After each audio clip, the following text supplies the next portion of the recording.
Can someone outside Igbo land, for example, a Yoruba, Hausa, or even a Westerner, practice Ordinana Igbo sincerely, or is it strictly reserved for Igbo people? Yeah, thank you for that question.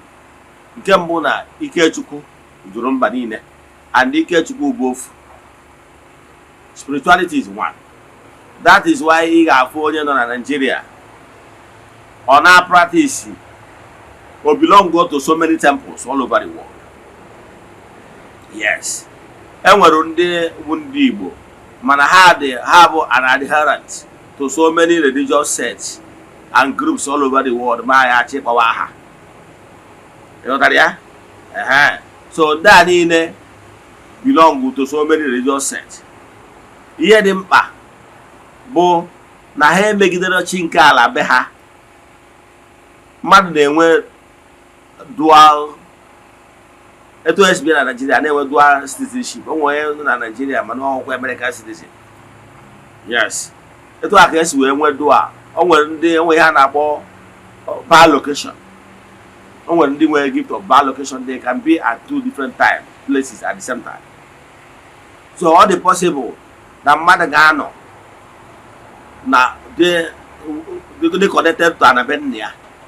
Dịkwa connected to mmụọ ala ndị ọzọ. Ihe a depend n'ihe imewu.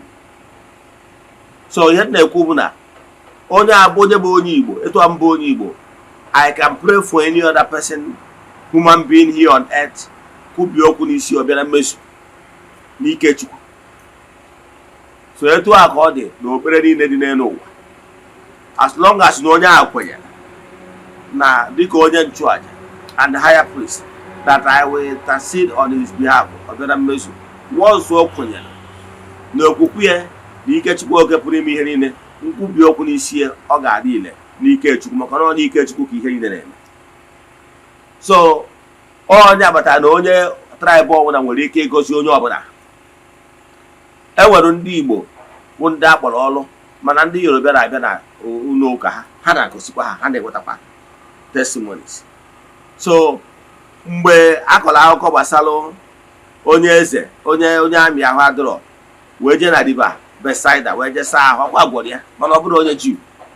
So ya na-achọ ịkọwara gị bụ na onye ọbụla bụ mmadụ na-eku ume nwere ike ịnata ikikere, nata favor site na mmụọ nọ n'obodo ọzọ, sitekwazie na usoro ndị ọzọ si efe ofufe. Ihe dị mkpa bụ na nyanwa na onwe ya ekwenyere wee subject ya onwe ya sị ka ọta dị etu agọzie ya.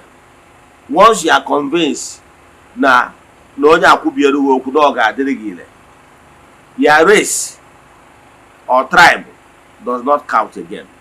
Maka na ọ mmụọ na-asụ ude n'ime mmadụ. Ka m gwa gị, ụmụ mmụọ nwere their own language of sound and light.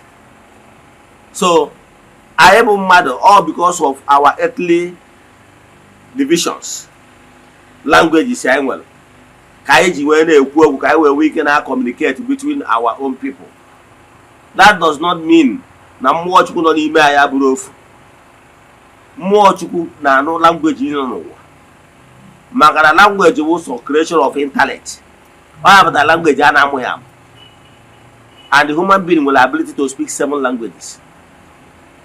So language a na-amụ ya because of the work of intellect. Mana isu ude nke mmụọ bụ ofu all over the world. So ụmụ mmụọ na-anụ ude niile a na-asụ. So whatever ọ bụla ị na-ekwu n'ọnụ as prayer, mmụọ nọ n'ime gị ga na-interpret into form and sound and light. That pass ya to mmụọ. So n'ụwa mmụọ ihe a na-make use of word is sound and the light, forms, because whatever you say will be formed, put in the word of form in the spiritual realm. Mana mmadụ ka ngaba go tipa ihe gbasara spirituality. So ụfọdụ n'ime ụlọ ahịa ọkasịa, but ihe na-achọ kọwara gị bụ na okwu onye Yoruba kwuru, okwu onye Hausa kwuru, okwu onye Igbo kwuru, the intellect ya zụrụ ya azụ wee gwa ya na ọ bụ onye Yoruba. Ịkpọta onye Igbo kịta ọhụrụ ara nne oto na Yoruba, ịsụgharịa Yoruba from ụbọchị a na-amụ ya, sụgharịa ya ọ ga-asụ Yoruba, fụọ Yoruba ka onye Yoruba. So ihe ndị ekwu na language anyị na-asụ na culture anyị na-enwe because na amụrụ anyị ebe a mụọ ya. Then mana the real call you communicate, the spirit communicate via the power of sound and forms.